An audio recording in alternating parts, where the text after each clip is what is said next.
hearty good morning to all of you. Today, here with us is Mr. Kuntal Shah. He's a partner at Oaklane Capital Management LLP and has an opportunistic inclination towards value oriented and risk oriented controlled approach to investments. He has been an extremely successful investor over the past 2 decades, and his investing success has come from exploiting the inefficiencies inherent in the markets. In the past, he has added value through strategic inputs, networking, and competitive intelligence and board level decision making for the investee companies. He was part of a 3 member principal team supported by 20 professionals looking after a portfolio of $600 million across various asset classes for a family office. Mr. Shah has in-depth understanding of value investing with focus on risk identification and mitigation, emerging trends and opportunities in key growth sectors in India, taxation, and accounting. He loves to teach on these subjects and in the past has lectured at UTI Institute of Capital Markets, IIM Ahmedabad, IIT Mumbai, Symbiosis, Flame, and Chartered Accountants Institute, Mumbai. He's an electronics engineer from Pune University by education and a successful investor over the past 2 decades. We welcome you for today's session, Mr. Kuntal Shah. He's going to speak about financial scams and how to spot them. I hand over the proceedings to you, sir. Thank you, Professor, and thank you, Flame, for having me over. And when you described it, sounded too much, but yeah, happy to help youngsters to avoid some financial obvious mistakes which many of us end up doing. If you allow me, I'll just share the screen. Is the screen visible? Yes, sir. So, good morning, friends. I believe many of you have not been to the campus for quite some time because of ongoing COVID situation. And hence I thought I've interspersed the presentation with some beautiful photographs of Flame campus to reminder that let's hope that it's soon we are able to enjoy and go back to normal life at campus.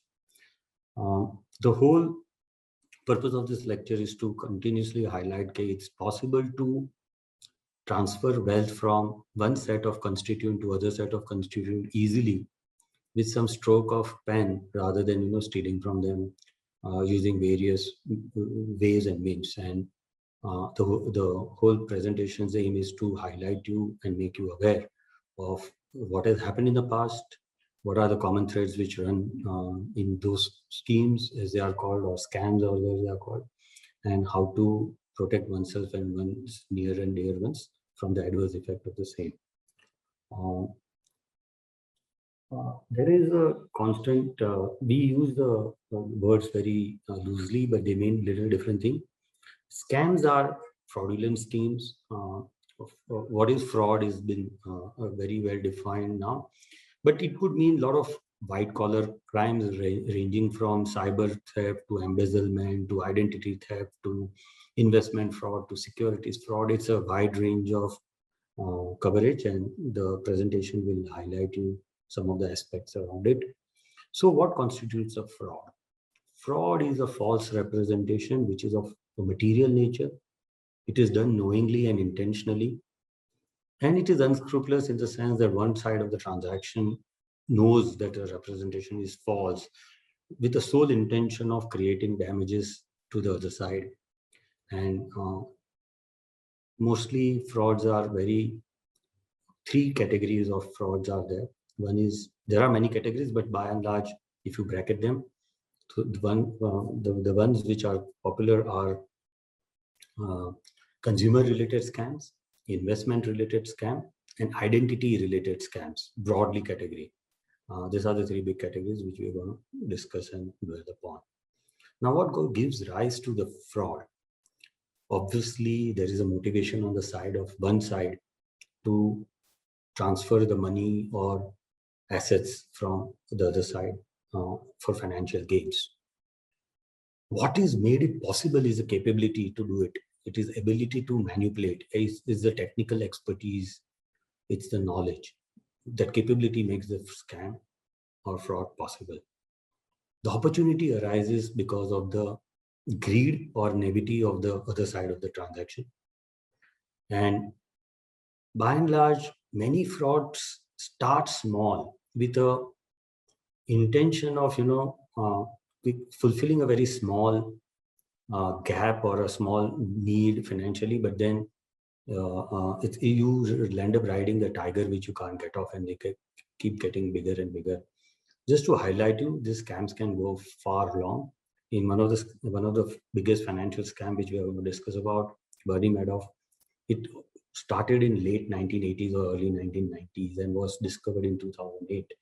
And by the time it was discovered, it had reached to the size of 4,500 large investors, very sophisticated investors, and it ended up costing them almost $68.1 billion. So scams can go on for a large scale of time, and they can be at scale also because of the sophistication involved and because of the human dynamics involved. So scam or frauds, as they are popular, are at an intersection of opportunity created by human greed and naivety or ignorance or get quick rich kind of a mentality, capability and the motivation on the part of the fraudster, which is then married with a rationalization that we will get away with it, or we will close it small and not impact too many people, or in that order. So the question that arises is, how do we spot scams and fraud? Let me give you the first disclaimer. The hardest scams are the ones very, very difficult to spot, are the ones you are currently involved in. And partly that arises from lax regulation also, because regulatory authorities especially are last normally to wake up. If you see what is on the platter on deciding policies, chasing fraud, bringing them to justice, they have their hands full. They don't have adequate staffing or the motivation or the incentives to act early and prevent it. Mostly it's a post-mortem, mostly it's a damage control, mostly it's a punitive action after the event has happened. Very rarely authorities have been able to spot them early on and stop them from becoming big by and large. Mostly, many small scams are not even worth their time to dwell upon, given the presence of more pressing matters at hand. So, what I'm meant to imply here is that don't rely on the regulatory mechanism or the societal norms to bail you out. You have to rely on your own knowledge and your own due diligence. You can't outsource your due diligence to a third party, because many of the third parties with whom you interact or you rely on for advice are conflicted. They in fact tend to be benefiting from the proceeds of them through fees, through referrals, through income sources, as we will see later on. So first foremost is buyer beware.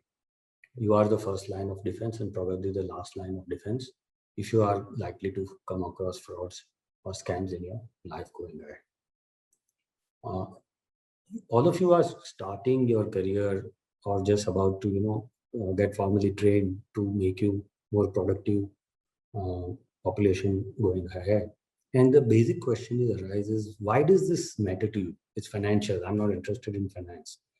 It's this, I'm not interested. But let me tell you, friends, the scams and fraud impact everyone. And all of you are not going to be any exception, because if you see a typical fraud or a scam which is done at scale, impacts government revenues, impacts regulatory bodies, impacts society as a whole through the shaking of confidence. It sometimes shakes markets also. Financial institutions who lend or are party to distribution get reputational as well as financial losses on the one side. And on the personal side, you could be a consumer of that. You could be the consumer and a recipient of a faulty service or good. You could be an employee participating in a fraudulent company. Let's not forget, In early 2000, Enron was a company which was the third largest company in US, and it had a genuine, tangible energy trading business and energy asset business, but it was all funded through very badly designed capital structure and accounting treatment, which enabled it to grow to become third largest company in US, and it had thousands and thousands of employees. And when the company went under, many of them lost job. So you could be an employee also of a company or an organization indulging in fraudulent practices. You could be an investor investing into the companies or organization or funding them, or you could be analyzing them. You could be a vendor or supplier to them.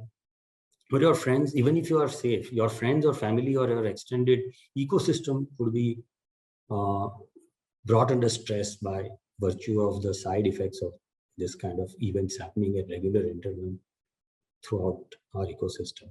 So the, the, the bottom line I want to enhance here is the scams and frauds can impact you from multiple directions, and the vantage point which you have should encompass all the vantage point of the observing a fraud that it could land up how it could land up impacting you in long run. So don't be under the false impression that anything related to financial is not impacting me or I am fraud proof.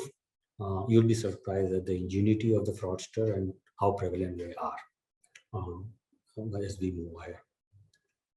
So typically, all fraud and scams have some common threads or narratives. So just like a sequel of any popular movie or like Star Wars or Sherlock or Indiana Jones or any of those stories which become popular, they have common threads. So if you analyze the sequels of the movies, you see a leader, you have partners, you have expertise, you have equipment, there is a R&D, there's joint venture partners, there's regulators, so on and so forth. So if you see, going back to the earlier slide, let's look at a fraud vantage point as a sequel of a movie. So there is a fraudster who has normally charisma, good educational qualifications, status. They have got affinity or well entrenched in certain strata of society. So they engage in what is known as social spoof.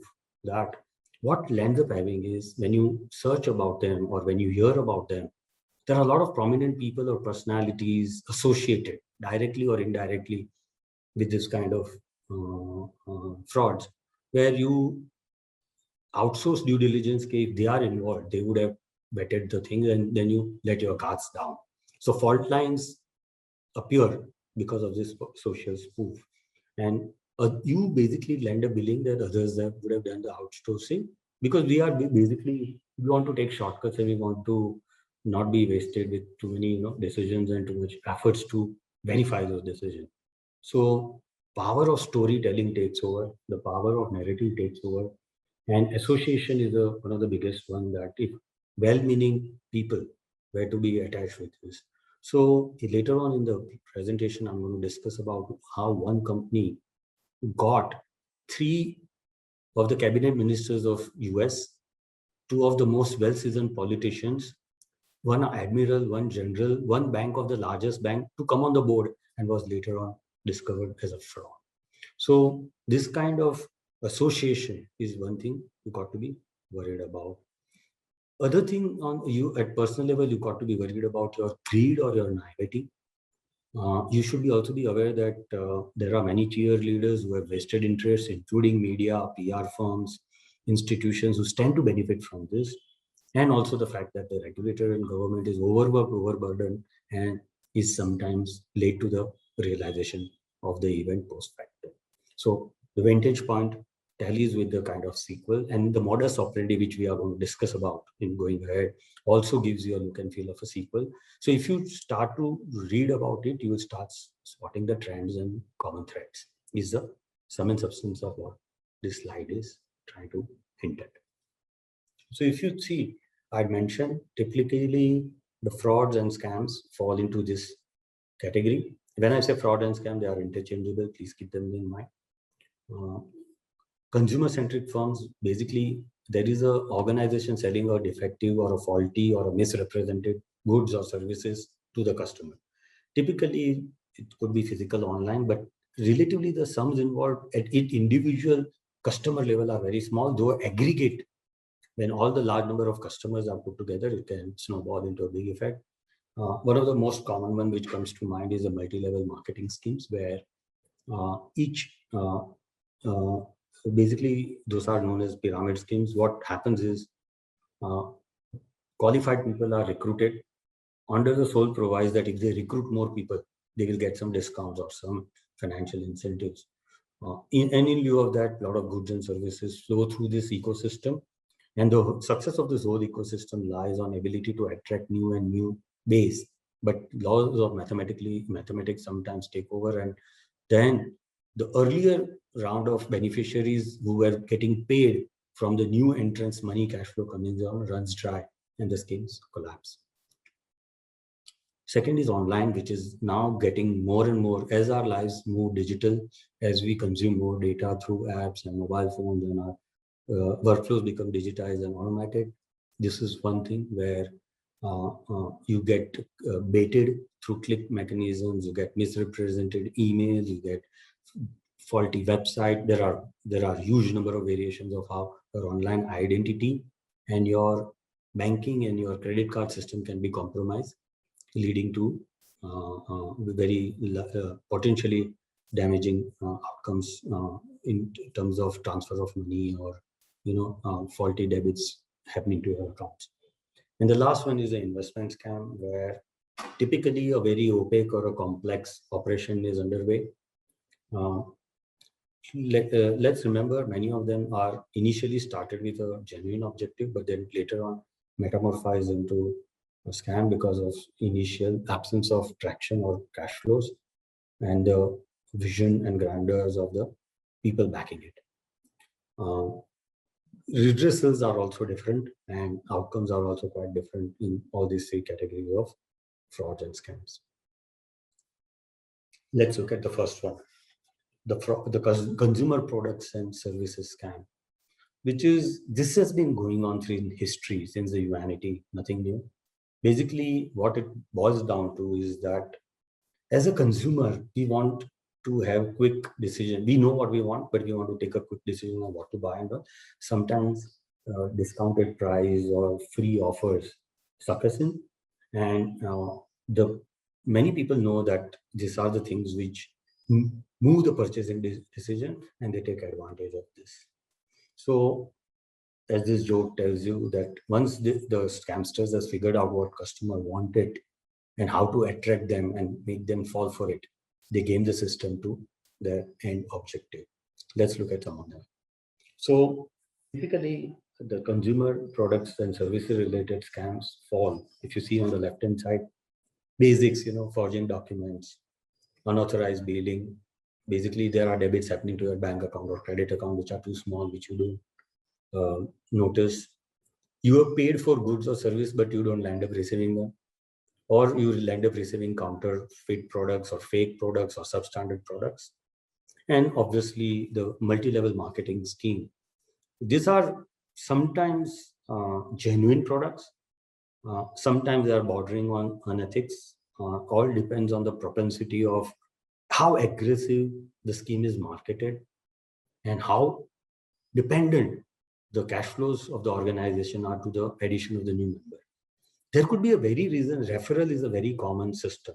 You referring to somebody for a fee, for an incentive, happens on Instagram, happens on Twitter. There are influencers. What are they doing? They are subconsciously associating their fame to those products, and that's fine. Many of them are genuine. Many of the advertisings are genuine. That is how you discover the products. That is how you feel you can associate with that brand or the services.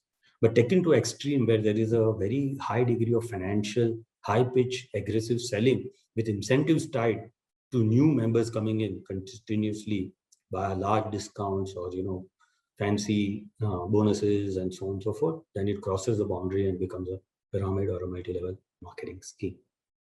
What What on your right hand side are some of the subtle ones, which typically could be, employment or immigration fraud, promising passport of some uh, first world country or lucrative employment. So just to give you an example, Nidhi Razdan, she was a very highly qualified anchor at one of the leading channels in India. She quit her job and because she was offered professorship at one of the Ivy League colleges. And later on, she realized that it was just a scam.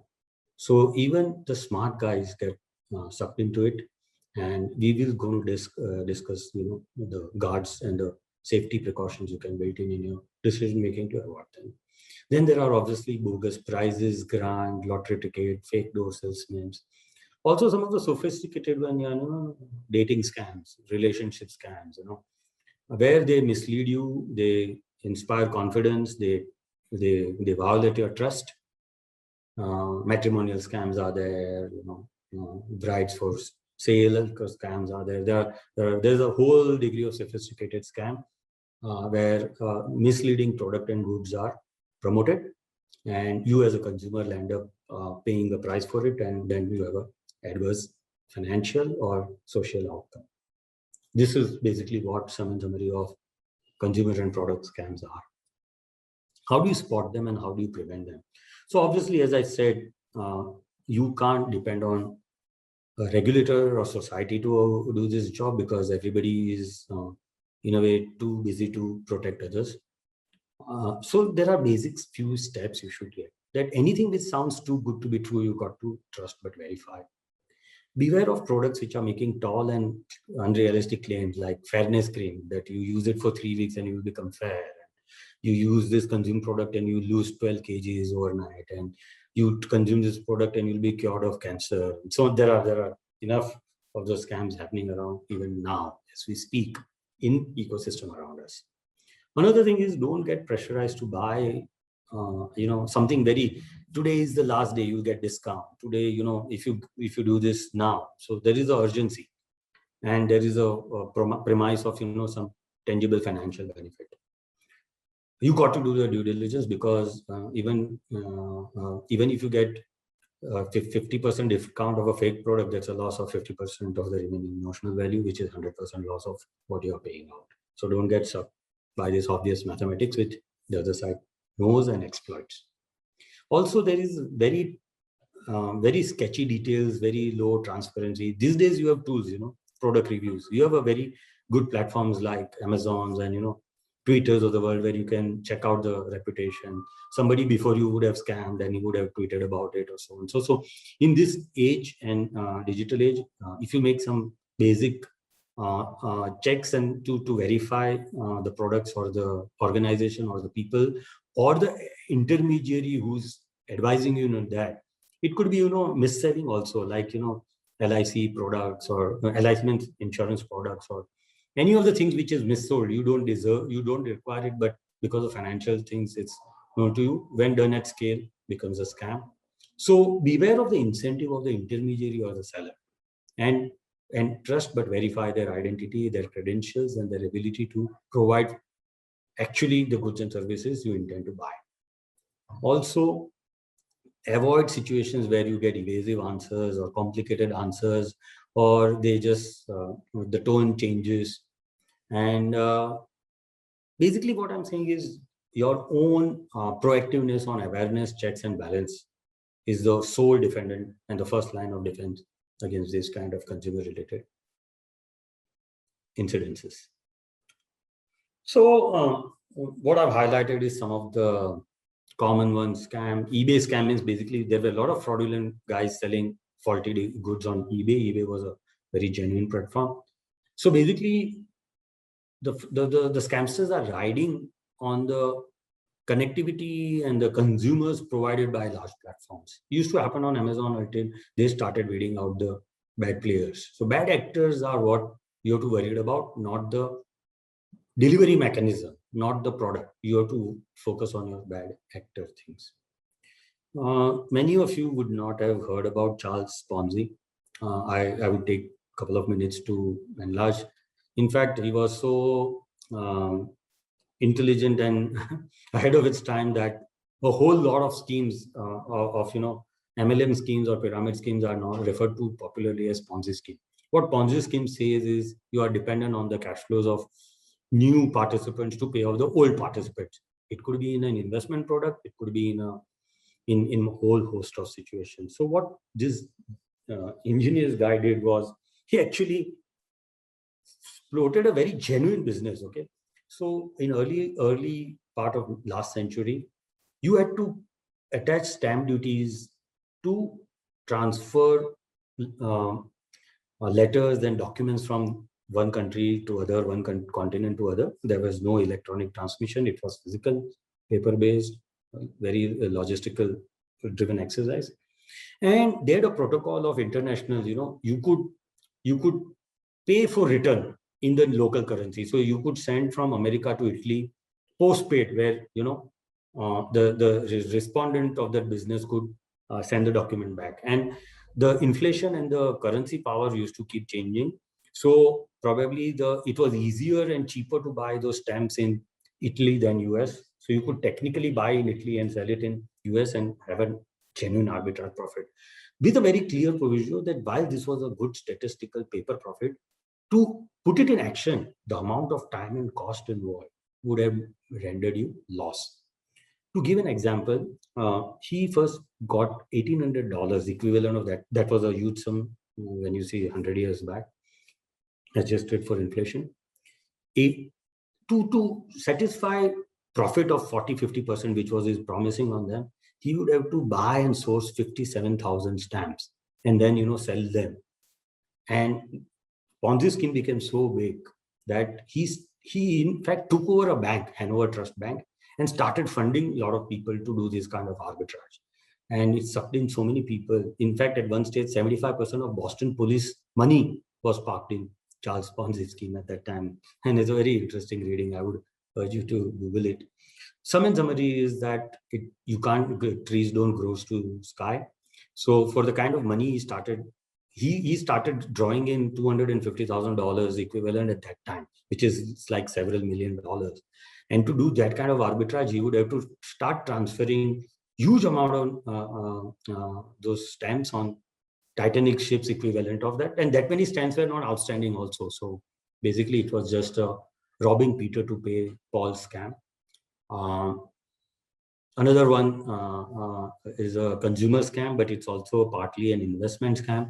These boundaries keep blurring, but basically there was a doctorate from Oxford, very well advertised lady called Dr. Rua Ignatova. She claimed that her blockchain, one coin, would become bigger than Bitcoin. She used to give lectures in Wembley Stadium. Imagine the number of people coming in. And she landed up, I think so, attracting huge amount of money. It was nothing but a scam. One fine day, she just disappeared. She also employed a lot of MLM marketing people. She employed a lot of celebrities to endorse her. And it was just one big fraud at the end of the day. I think you guys would be also aware this what is called Fire Festival. This was the greatest party on the earth which never happened. In fact, there's a documentary on Netflix on that. Basically, two popular guys got together. They're launching an app to book events, which is a very genuine business, but they took it to a next level. They advertised that from Miami to Bahamas, they would be taken on a charter flight, serve gourmet food. It would be a 2 week of transformational experience, and some of the supermodels started tweeting about it on Instagram, became very famous. Each ticket was around $1,200 to $1,500. They landed up close to raising $30 million. Nothing happened. They couldn't execute. It was one big disaster. You could see this. To cut the story short, there are many of such things happening around us, and we have to be aware about the credibility of the people involved, the incentives of the people involved, and the only line of defense which can work against you is trust but verify. It was very clear you can't organize a festival of this scale in 3 months period. It was not possible. A small little background due diligence on people would have revealed that This way they were doing it for the first time. They were not career professionals doing it, and you could have avoided it. I'm not going to go into too much details for want of time, but many times of consumer scams exist, and one has to be very careful. Moving on to the online scam, I think so as our digital lives takes over, identity theft, misrepresentation on clickbaiting, and all those things are becoming bigger and bigger and more sophisticated by the day. And look at this. Sounds so innocuous.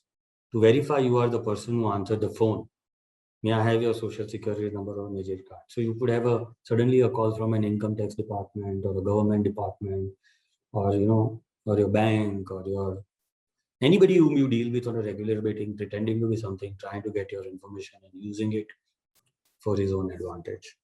Be very careful when you are divulging your identity, your financial know-how in terms of credit card, your bank account, your PAN number, your GSTN number. Be very careful of disclosing the identity to the point of being very private about it, and do your due diligence. The incident of these scams are getting non-linear. They're exploding around us. So basically, there are huge numbers. I'm sure this chart doesn't capture all kind of scam. It can start with a phishing attack where you get a mail from your bank saying that your account needs KYC and submit it as per the requirement, or you could get a call from a mobile company that your KYC is expired and renew it, or there could be some promotional offers, and there could be some crowdfunding of some bogus product which never exists.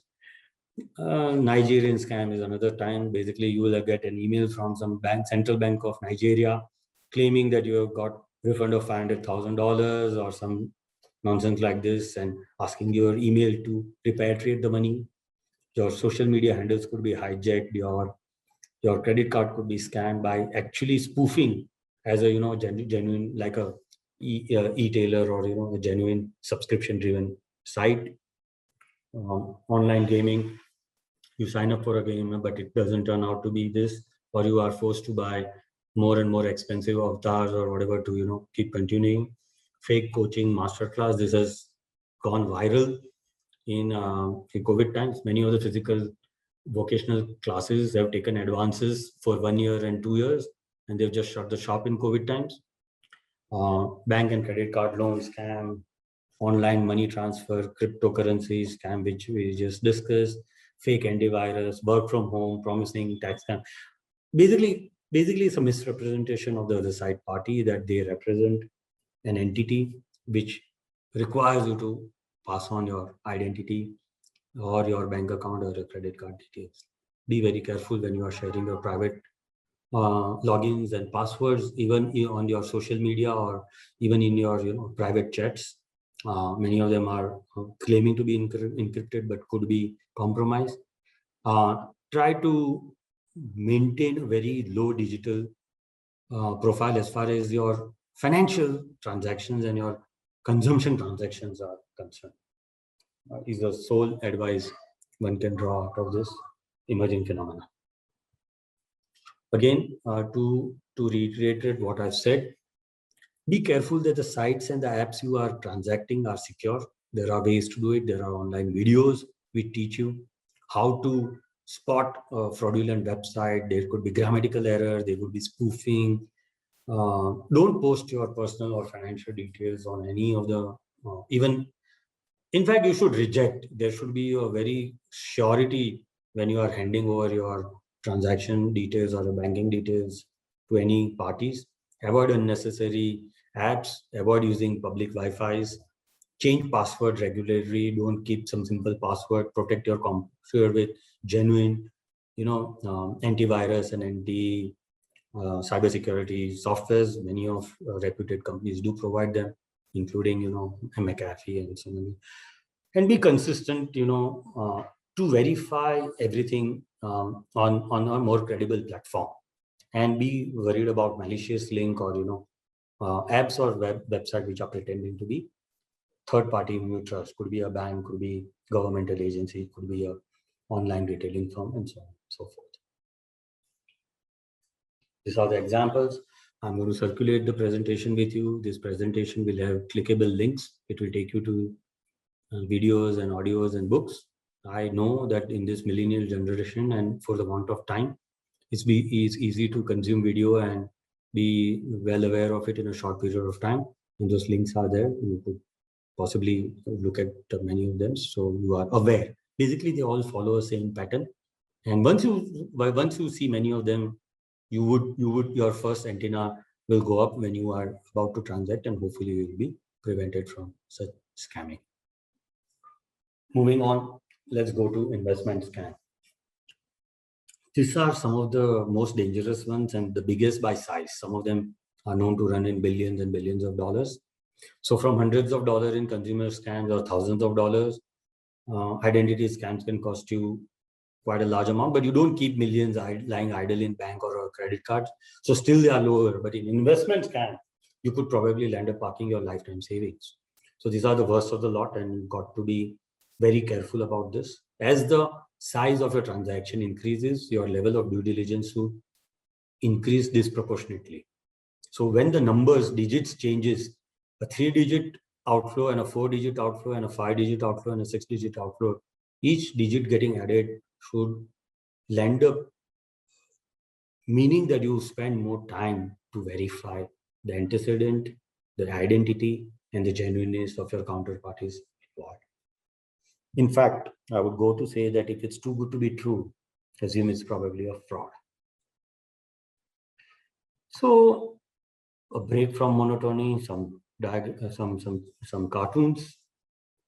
Sometimes we kid ourselves that, I can pull the trigger fast. I would be the first one to get out.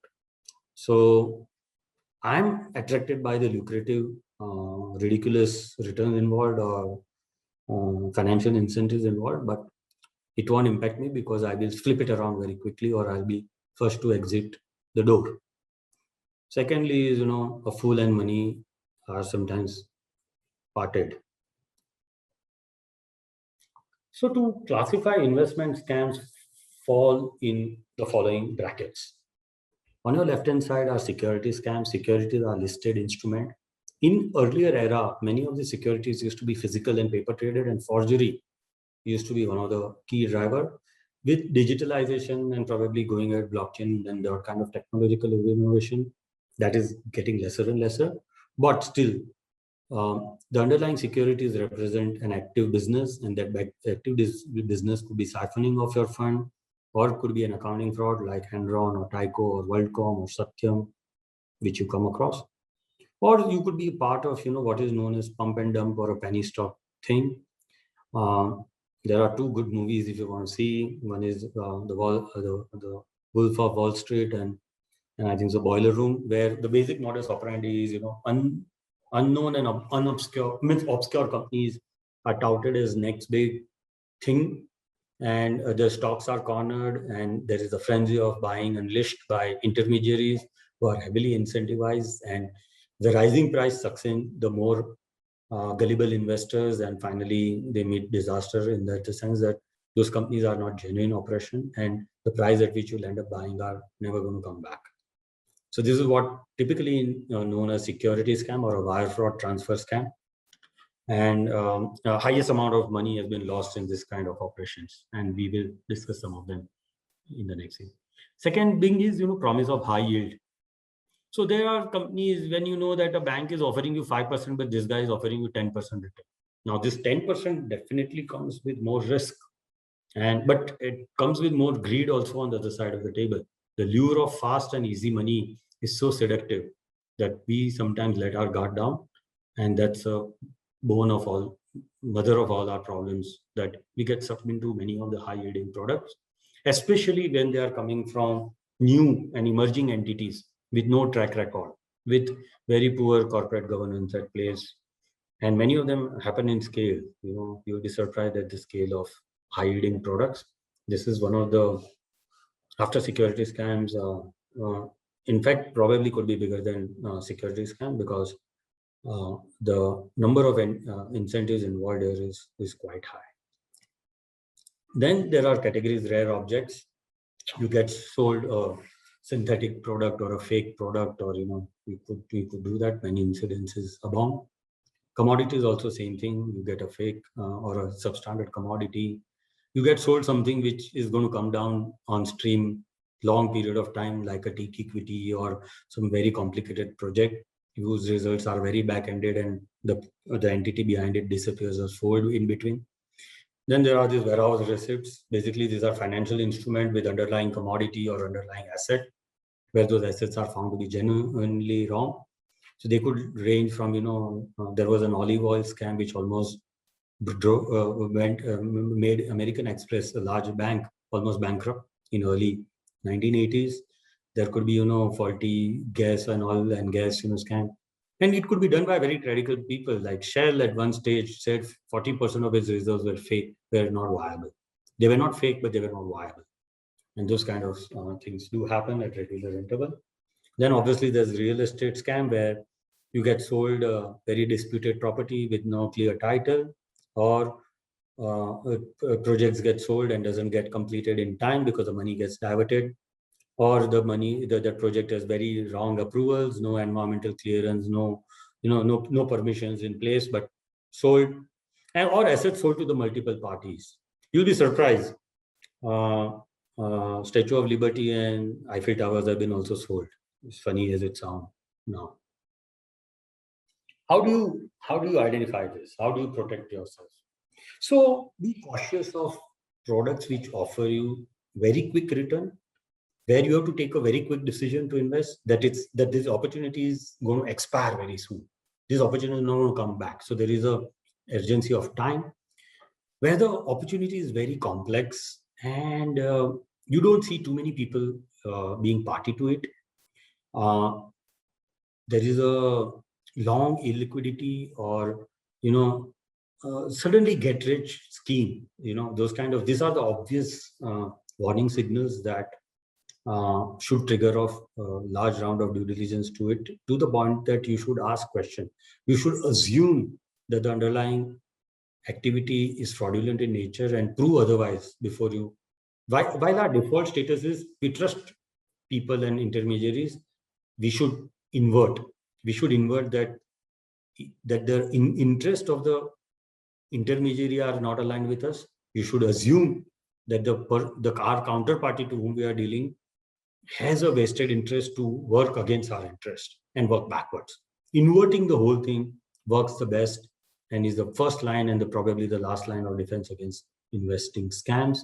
You got to also be beware of halo effect, that large number of today this large investor is doing it, is trading in FNO, he's promoting, he has invested in this company.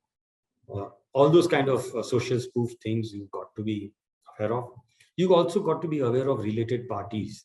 So in Bernie Madoff scam, everybody who was involved in this company, which was pretty large, $69 billion is not a small sum, was a relative.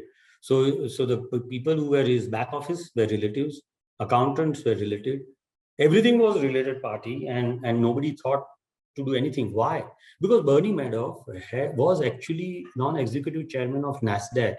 He was also the chairperson of the board of governors of the Security Association dealer. So he had a very strong foothold in New York Wall Street firms, and nobody questioned him. And to the point that look at the regulators. There's this author, I forget his name, Harry Markopolos. He alerted Securities and Exchange Commission, which is SEBI equivalent of US, 10 years before the fraud was discovered, but nobody would listen to him. And he had written this book called Nobody Would Listen. I would urge you to read this. It's a fantastic book. And there's one more book, Bad Blood, about the investment scams. I would urge you to read those two books. So basically, don't feel rushed. Don't feel compelled to buy a very high yielding product. Don't go for illiquid products. Verify the identity of the counterparties and the intermediaries. These are some of the basic hygiene checks you should learn to inculcate early on, so that you don't learn the lesson the hard way, like many of us end up doing it. As they say, experience is a very bad teacher, but she sends very costly bills. And I would urge you to make sure that you don't end up paying those bills. Investing is anyway a hardest game because incentives of the other side are again not aligned to yours. You are on your own, and hence it's your moral duty to protect yourself and your family and friends around you. Also, don't rely on intermediaries like accountants or merchant bankers or sophisticated banks promoting the products to you. Every known fraudsters, at least in the investment world, was audited and were rated, many of them, and many of them were regulated. So bottom line, what I'm trying to tell you again is, don't outsource your due diligence to the fact that some well-known names are supposed to be protecting your interest by being a gatekeeper between you and them. That doesn't work most of the time because those gatekeepers are appointed by and large by those same entities involved. So as they say, in securities fraud, cooking the books is one of the most misrepresentation of financial statements. It impacts lenders. As you see in India, large amount of money has been lost by banks, by fraudulent promoters who have misrepresented the financial viabilities of their product or siphoned the monies away. So there's a saying that earlier we used to cook books, now we deep fry them. Everything tastes better when it's deep fried. I think so. This phrase is highly relevant in financial markets, and one should be very worried about companies or the businesses representing financial position better than that, because you'll end up either investing in debt issued by them or equities issued by them or convertible instrument issued by them, and end up sometimes losing your lifetime saving, and that can be a big setback to the family. Also, you've got to be very mindful of the incentive of the whole ecosystem involved, right from your advisor to chartered accountant to the company to the distributor. Knowing their incentives and the propensity to sell you adverse product is the first line of defense. And once you incentivize people sufficiently enough, funny things starts happening. So you've got to be aware of the incentives and the compulsion on the other side. Also, you will notice towards the March end, all those pressure calls starts appearing in India because there are targets to meet. There is annual bonuses linked to it. There's annual volume link incentives. So suddenly beware of all these products which come to you just for tax planning and so on and so forth. I'm sure many of you don't know these two gentlemen. Both of them are very famous for wrong reasons, and I want to dwell on that. Life is not what happens, but it's the choices which matter. So on your left is this guy, Bernie Madoff. He was at one stage very high-ranking board of the Wall Street fraternity. But in this entire career, he's never made a profit. He used to park the money of the investors in bank account, and he would pay the old investors with the new money. And what is the beauty, Initially, people took out their money, but when they saw they actually got the money, they increased the size of the investment and, in fact, encouraged the people around them to invest. In fact, a small and a chubby community of 4,500 investors, very high profile of them, ended up giving him $68 billion. All of it was gone because he never earned anything out of it, and many of them were transferred away to somewhere else. On your right is Frank Abagnale. Actually, there's a movie on this man. It's called Catch Me If You Can, directed by none other than Spielberg and acted by Leonardo DiCaprio, and Tom Hanks is also there. And it's a brilliant movie. I would urge you to watch it. Very well made, very well acted upon. In fact, I think so they got some awards. I forget, but yeah, it was a very well made and a popular hit. Basically, this guy did what was known as confidence scam. What made him very unique was he started doing it at the age of 15 or 16. So his first scam was, he used his father's credit card. He bought the goods, he sold the goods, and father ended up paying the bill. In his lifetime, he's done. He pretended to be a Pan Am pilot, so he could fly on the other. He was intelligent enough to not fly on another Pan Am flight. So in airline, there is a bro code where pilots and staff of the other airlines, if the plane is flying empty, are given seats and food and everything, accommodation, to encourage, anyway the flight is going empty. So he would travel all over the world, live in one of the best hotels and learn. He started faking Pan Am checks. Earlier, there was no online transfer. There was physical transfer. He was an expert forger at checks. He started faking payroll, that he pretended to be a pilot of Pan Am and started encashing his payroll. He also passed bar exam and become a lawyer and actually started working for a prosecutor firm in US. He also pretended to be a dentist, and jokingly, I think so in the movie, it says that in one of the flight, he was asked to co-pilot for a few seconds and he put it on autopilot. So they imagine life of some hundreds of passengers were compromised in this way. But later on, what makes this guy unique is he converted. He became an FBI consultant, and today he's one of the most successful speaker and a practitioner of how to detect and prevent fraud. And he's helping government of United States deal with fraudulent crimes. It's a 180-degree turn in the life of a man. That makes him highly unique in my observation. Many of the accounting scams, large values, people lost, institution lost billions and billions of dollars. I'm going to talk about this lady on the bottom. Her name was Elizabeth Holmes, a Stanford chemical engineer. What makes her unique is at a very early age, she pretended to have discovered a very rapid and a low-cost diagnosis testing, could partner with one of the largest diagnostic chain in US as a partner, raised tons of money. And again, this is the firm I was talking about. Henry Kissinger was on the board. George Shultz was on the board. Defense Secretary William Perry was on board. Wells Fargo CEO was on the board. Admirals and generals of the United States were on board. So imagine a young, pretentious, highly knowledgeable lady started dressing up like Steve Jobs, discovered Nirvana, something very unique to the society. And at one stage, she was on the cover of Times, Forbes, Fortune, Wall Street Journal as one of the richest self-made women, and was later on proved to be a fraud.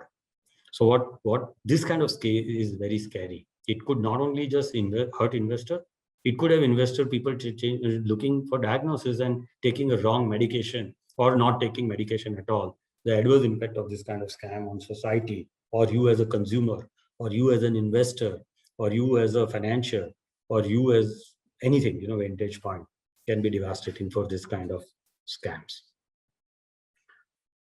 I come to the end of the presentation for the want of time. I've given a lot of multimedia resources, movies, YouTube videos, documentaries, books for you to read and consume, each one to his own, and some, investor protection websites and so on and so forth. At your spare time, you could have a look at it if you choose. I spent talking, and I think so. It's now your turn to ask the question. I'm done with it. I hope you have taken away a few key takeaways, which will help you to be not taken off or be taken advantage by frauds and scams which are springing around us. Thank you. Over to you, Professor. Yes, sir. So we have one question, so we can begin with it till other students start posting their queries. So Aval Halani states, what are your views on the recent MobiKwik data hack leak? Such a credible app being hacked in such a time where cybersecurity is at its best, do you think it is still trusted to use this app? Very difficult question to answer because I'm not aware of the mechanics which behind it, but prima facie I have an observation, not to say. Initially, the management denied there was a hack. Then they said it was insignificant. So that act of denial is something which has worried me. RBI stepped in and audit has been instigated, and I'm sure RBI will step in to protect the identity of the parties involved. I think so. Endpoint security, as it's called in IT parlance, is a very buggy thing. And no matter how sophisticated the counterparty, in this case, a wallet, electronic e-com wallet, some of the best names have been, Capital One has been hacked, one of the large, there are some institutions spending billions of dollars on security have been hacked. So always the fraudulence have been one step ahead, and many of times these are insider jobs where, you know, the vulnerability have been disclosed by an employee or a very smart engineer's guy on the other side. So it would be unfair on my part to say that promoters have been lax, but yeah, their response has been wanting. And I think so you should reach out to the company and take the protective steps, trust but verify. And I think so that's it. It's too early to take a final call on what went wrong. It's just incident has been reported a couple of days back. We don't know enough, but yes, prima facie, it looks very bad. Okay, so there's another question, I believe, by Harsh Rastogi. You briefly mentioned a scam along the lines of take from Peter and give it to Paul. But if we think about it, doesn't the government operate with a similar ideology?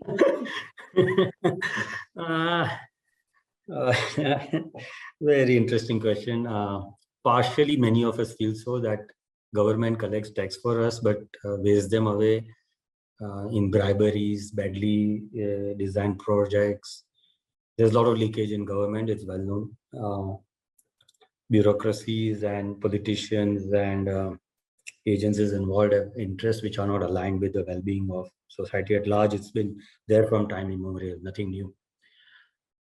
But let's put it this way: there's no other alternative right now. Government needs tax revenue to provide your basic services like police station, defense, army. You know, now COVID situations. You know, all the kind of they provide a lot of societal goods, and that's why the countries where government is very alert and very agile and very conscious are the countries which move up. So today you see countries like Singapore, like we won't spit on on Singapore road because you know the government will fine us and put us in jail, but we do so in India. So the enforcement is a problem. I don't think so there is an alternative mechanism to this. So to answer your question, yes, there is leakage. There is a badly designed incentive schemes. We don't hire the best people to do the job in government, right? An average chairman or a MD of a bank in a public sector bank gets paid peanuts. If he sanctions one loan of large amount and he gets kickbacks, he could make his lifetime of earning and more. So incentives are badly designed at government level. We don't recruit the right people, but I'm not so cynical. Yesterday you saw an announcement that a private CEO, TAFE CEO, is being made this chairman of PECB. So I'm hopeful that India will get it right. Many foreign governments have got it right. Corruption is limited. Leakages are limited, but leakages and corruption are inevitable. You can't reach them. Very long answer to a short question. It happens, but there's no better way to do it. So we have to live with it. Okay, sir. So we have Siddharth Ved who's asking, maverick politician and economist Dr. Subramanian Swamy has filed a public interest litigation in the Supreme Court seeking a probe by the Central Bureau of Investigation into the illegal acts of RBI officials, leading to various scams. The petition lists out 10 big scams and says not a single RBI official has been brought to justice, despite RBI retaining the power to monitor, regulate, supervise, audit, and direct the functioning of all banking companies in India. Do you think opening up the books of the RBI will help in cleaning up the system? How would the trust in these structural institutions affect after a clear picture is out?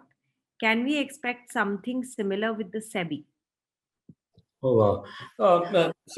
I've been very candid that forget, I don't want to name a particular regulator or India as a country. Regulators worldwide are very late to the party. Like a police convoy at the end of a Hindi movie, they come when the damage is done. They are, and frankly, there's nobody to blame because the fact that they are overworked, they have so many mandates. Today, if you look at RBI, they have to control the inflation, they have to supervise banks, they have to lay the monetary policies, they have to make sure there is active bond market. There's just so many things they have to do, and they are so understaffed. And there's incentives also, you know. basically, regulators worldwide, forget India, worldwide, in any form, be it central banker, be it securities regulator, be it real estate regulator, they are reactive by mechanism. They are not proactive. Let's be very clear about it. And people who stand to benefit are more always few steps ahead because they want to game the system. So rules are not designed to prevent gamification of the system. But to answer your question, it would be very harsh to comment on RBI and so on and so forth. There are always lapses. There are always challenges to prosecute and bring them to justice.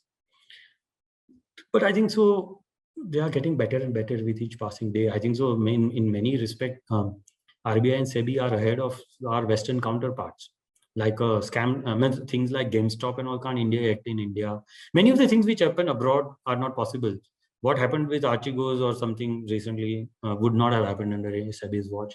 So there are some pros and there are some cons with any regulatory system. And again, there's no better alternative because the people who participate in this fraud and zone are few steps ahead of the regulator, and they have a huge incentive to perpetuate it, as regulator has limited incentive and resources and is overburdened and overworked entity. So as I told you, SEC didn't, a very credible source was telling that the amount of money Madoff is mailing and the strategy which it is employing, there is not enough volume on the exchanges. You can't execute this strategy. He had given actual tangible data. And for 10 years, nothing happened. So there are lapses. And I as a youngster, don't try to be seeing the world in black and white. The world is always shades of gray. When you grow up, when you mature, when your time gets committed to business pursuit, you yourself is realize that there are many lapses and many oversights on your part in your own organization. So why not that happens in others? So you will mature. As you mature, you will start. You won't start looking this is as much black and white as you are doing now, because right now you have not seen the other side of the table. You have not been party to anything. It's a bookish knowledge right now. You've read about it. You feel revolted by it. You feel what are others doing? What are regulators doing? And it's perfectly fine to have that feeling. But when you mature, you will realize that world doesn't work in this way. World works very differently, and you will have to adjust your view to the world view rather than expecting world to adjust to your view. It's not going to happen. Okay, sir. So I hope I've answered the question. If not, I can elaborate further if the participants. So Siddharth, you could type in the chat box whether sir has answered your question sufficiently or he needs to elaborate. Till then, we'll move on to the next question by Tanay Walia. How is the Benford's law used to identify scams? Only limited application, and that too with limited success. It's not a solution, but yeah, there is some statistical significance to using this law. It's used by a lot of IT systems to detect fraud. So it's a useful tool, but it's not nirvana. Okay, thank you, sir. And Siddharth has also replied, thank you very much. And now we move on to Rahil Walia. In the 2008 financial crash, even the rating agencies were involved in the scam. How does a common person like me stay protected from it? So, Rahil, as you mature, you will realize that two things. I kept on harping on look at the incentive and how the people are getting paid. That's your first line of defense. So look at initially when the rating companies were formed in early 1900th century, they were subscription service where the investor would pay for subscription. Okay, so Moody's and S&P were at that time, and they would publish a periodic report commenting on the credibility and financial viability of those enterprises and giving their expert opinion with obvious caveat. Nobody can. It's a trust and it's a judgmental call, right? Whether this company will be able to replace or meet its financial obligation. But the interests were aligned. If the company did a bad job, subscription would dry up and the existence of the organization would be a question mark. So the reliance was on the fact that since you were paying for the subscription, the enterprise will protect you for this. So basically it boils down to whose bread I sing, whose bread I eat, his song I sing. Earlier part of the century, the rating agencies were getting paid by investors, large investors through subscription, and they were supposed to be aligned by interest. But what happened? One good company made it free. They said, we will pay the rating agency and we'll disclose a fee. And rating agencies were smart guys. They realized it's far easier to increase the revenue because one guy is paying versus hundreds of guys. Imagine hundreds of thousands of investors paying for you and renewing the subscription is far difficult proposition than regulatory one entity who's a issuer issuing it. So actually, if you really look at it, the alignment of interest of rating agencies with investor is at the best sketchy. Obviously, there is a collateral damage and they are worried about it. I'm not saying they are lax. But the fact of the matter is it's a competitive world. There are multiple rating agencies and they have to also business. So a listed rating agency is also worst actually. Because actually a rating agency throws off so much money, actually it shouldn't be listed and shouldn't have compulsion to keep increasing profits. But when you are listed and you have to keep on increasing your profits to benefit the investors, then funny things do start to happen. So actually most of the sophisticated investors on the market participant don't pay too much attention to the rating. But ratings at the same time perform a very important function. Regulatory capital is required at insurance, at broking firm, at financial firms because they are levered entity and there has to be a third arbitrator. Regulator can't be an arbitrator because they are bad. There has to be a third party validating the same. So they are not going to go away again. So all of these your questions, I'm seeing a thread and a pattern.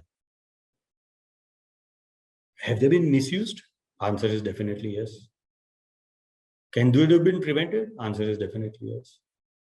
But is it possible to do so in 100% of the cases? Answer is no, because world is not black and white, it's shades of gray.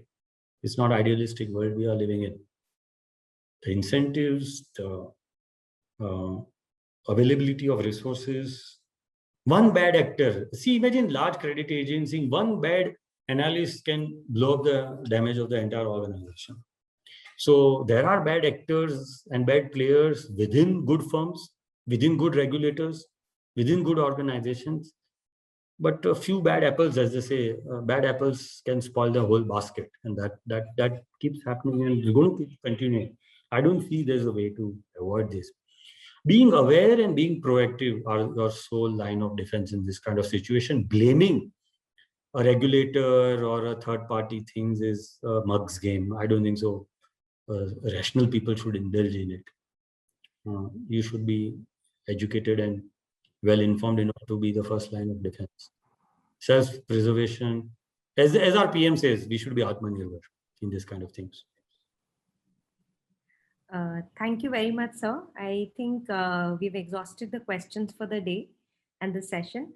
We have one more. So there's Chaitanya Mehta who's asking if people have destroyed capital in fraudulent companies, there are people as well who have benefited from these companies. What's your view on that? Very simple, Chaitanya. In the start of my presentation, I only said there are two sides to the transaction. There is a party who loses the money because of his naivety or because of his greed or because of his ignorance or because of his lack of due diligence, whatever the reason may be. And there is a beneficiary who's a purported who does it. So a chartered accountant who's signing he knows the operations are shaky, but he's under legal technicalities, he's signing of the chartered accountant. The management of the company. Look at, you raise a very interesting question. Enron was such a large company that there were thousands and thousands of employees. Now, all employees can't be fraud. But there were one or two or three at the top who really made a very credible organization, a bankrupt one and a fraudulent one. So as the scale of the companies also change, there are bad actors at all levels. Now, you can't expect a CEO of a company employing 3 lakh people to micromanage everything. There are going to be lapses and challenges. How well the system is geared up to handle it, sometimes there are lapses even in the best of the organization. So again, you are viewing this as a black and white situation. Yes, obviously, when somebody loses capital, somebody is gaining it, right? And it's not somebody, it could be a whole ecosystem gaining it. That could be a chartered accountant getting higher fees. There could be a distributor getting higher brokerages.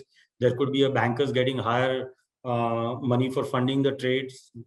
There are whole, the ecosystem could benefit in this, and you have to guard yourself. So view is very simple, that buyer beware, and there are always incentives at the other side of the table to game you and to deprive you of your hard-earned savings. So assume the worst, prove the best case scenario, and then only cut the check, as they say. Okay, sir. So let's move I hope, Chaitanya, I have answered your question. I don't know. Chaitanya, can you please post in the chat box if sir has adequately addressed your query? So till he replies, let's move on to the next question by Harsh Rastogi. With all these scams prevalent in the financial markets, why is cryptocurrency not being considered as a way out, given that it does not have any supervising body controlling its price? This is one of the hardest questions to answer. First of all, it's a new phenomenon. It has not passed the test of time. Number two, there is a mathematical limitation that only so many bitcoins can be mined. How true that is has not been adequately established or could be proven wrong. People say diamond could not be manufactured, and now we are manufacturing diamonds synthetically. We have prevailed over a lot of technology. Oil and gas could not have been extracted out of, certain tar and then nowadays. So technological improvements can override it. I think so. Use of crypto as a currency has several advantages as well as several flaws, and verdicts are not clear. At least to me, there are 10 good things and there are 10 equally bad things, and my verdict is not made up. Both, it's a evenly balanced argument. But the technology underlying it, which is the blockchain, is a phenomenal technology where two sides of the party transaction don't trust each other. Blockchain can prove to be a very good bridge between the trust, where exchange of goods and services can be very well tracked, and this kind of frauds can be miserable. But blockchain is not going to stop you from buying a fairness cream which is promising you to become fair and lovely in 2 weeks. Blockchain is a payment mechanism. It can just bring the two parties to a table who don't trust each other to consummate a transaction. But that won't take away the scam that this XYZ company is selling a fairness or a cream to you or a honey which is adulterated to you. That's not going to change. So this is not a nirvana again. The underlying blockchain can be a very quantum change in the way transactions worldwide happen in terms of banking, finance, export, import. Yes, it will change, definitely. Cryptocurrency, which is riding on the blockchain technology, is an unproven phenomenon. Let me give you, what happens tomorrow, some 9/11 kind of event happens, which is financed with cryptocurrency. The worldwide, the government can just suddenly ban it. So many things and realms of possibilities and probability as far as crypto is currently is concerned. There are heated pro and co argument to it. And before you speak about crypto or act on it, let me tell you, it's illegal in India as of right now. And I think so you should do a fairly nuanced evaluation of both pros and cons. Ultimately, crypto has also no backing but an algorithm which is supposed to be encrypted. Many things are encrypted but have been broken. The earlier computers used to, the computer which you carry in your phone, you would be in a basement of a large multi-storied building.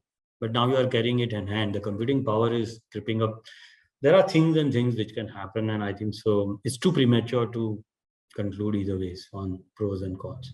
Underlying blockchain technology is interesting though. It would scale. It would have multiple use case. It's very evident right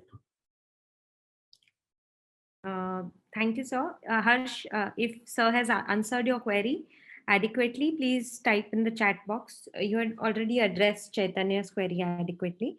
We'll just wait for like 30 seconds or so to see if there are further any questions posted by the students. Otherwise, we'll move towards the closure of the session, sir. I hope the participants have gained some insight. So I think we can proceed with the closure of the session. Thank you, sir. And it's really been an insightful session with the various scams. I think quite a few books about the scams are available in the library of Mistakes at Flame as well. So if students are interested to inquire about that or order things on Kindle, sir has also provided an extensive list. So I'll be uploading the presentation on Moodle for your perusal. Thank you very much, sir. It was indeed a very lovely presentation. It's an honor to have you. No, its pleasure was mine. Thank you. Thank you, Flame, for having me over. Thank you, sir. We'll end the session. I would request the participants to leave the session. Thank you.